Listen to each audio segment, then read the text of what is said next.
what is the relation between the EOS Network Foundation and EOS Network Ventures?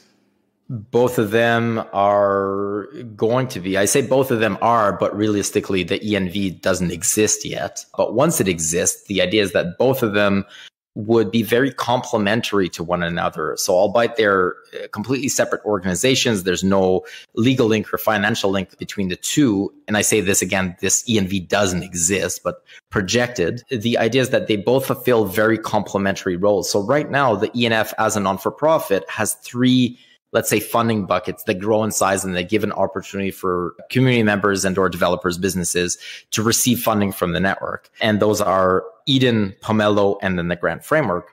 That particular, those three pillars or those three funding vehicles, mechanisms are limited in what they can do as per our mission mandate as a non-for-profit. And so we see that it also caps out the level of funding that is possible for into entities because of that non-capacity to be able to get equity in return. So we've seen that in general, people within Eden receive, I don't know, a few $1,000s maybe a month. It gives them a platform. It gives them a voice. It gives them funding alongside that platform and that voice. That amount varies, but let's say at some point it's even maybe up to $10,000, give or take, per month, depending on with the value of the token, so to speak, but it's quite limited. But it gives a platform and gives a voice, and it's one of what I call the indirected or undirected funding mechanisms. So the ENF makes funds available in a pool, and then Eden, through its governance process, determines who gets access to that funding, in what amount, et cetera, and what they work on, et cetera. The second funding mechanism is Pomelo, also indirected in the sense that there are requirements. It needs to meet the definition of a public good and such, but the network makes available funds, and then the process of Pomelo through quadratic funding, et cetera, ultimately determine where those funds lie, who ends up with those funds.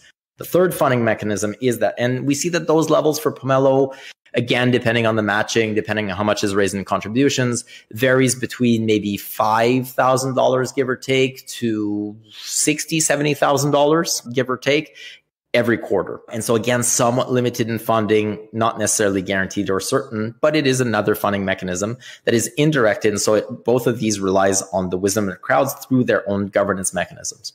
The third funding bucket, which is the grant framework, that varies between, again, maybe 10,000, 5 to 10,000 to upwards of, let's say, 200, 250,000 at the very extreme edges, can be applied at any given time.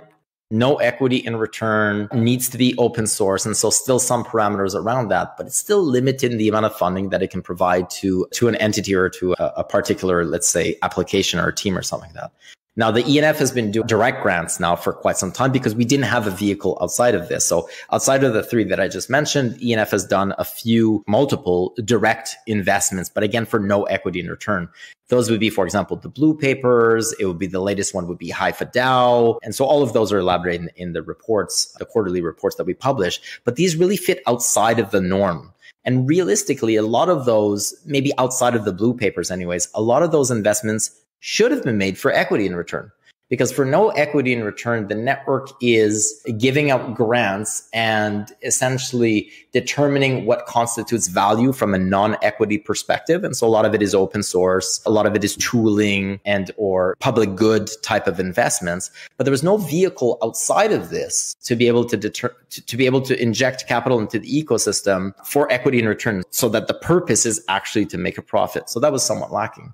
The other thing there was there's no vehicle outside of this to be able to attract investment. So to be able to get external capital into the ecosystem in a way through a vehicle that would guarantee that the funds would go into EOS-based projects. So we saw that with EOS VC, that would align the incentives with the EOS token holders and within the EOS network. And that was able to do so effectively. We have not seen any of this. And so both of them are very complementary to one another, because ENV is essentially the response to the gaps that ENF cannot fill. And what we see right now, and this is just the beginning of, is the network anyways has reached consensus on giving the go-ahead to figure out how this will work. So a lot of it is still undetermined. A lot of it is to be confirmed, to be determined, no answer. But your original question of how are they related to one another, they're completely distinct. but they do provide, I guess, two sides of the same coin in a way, and they're very complementary to one another.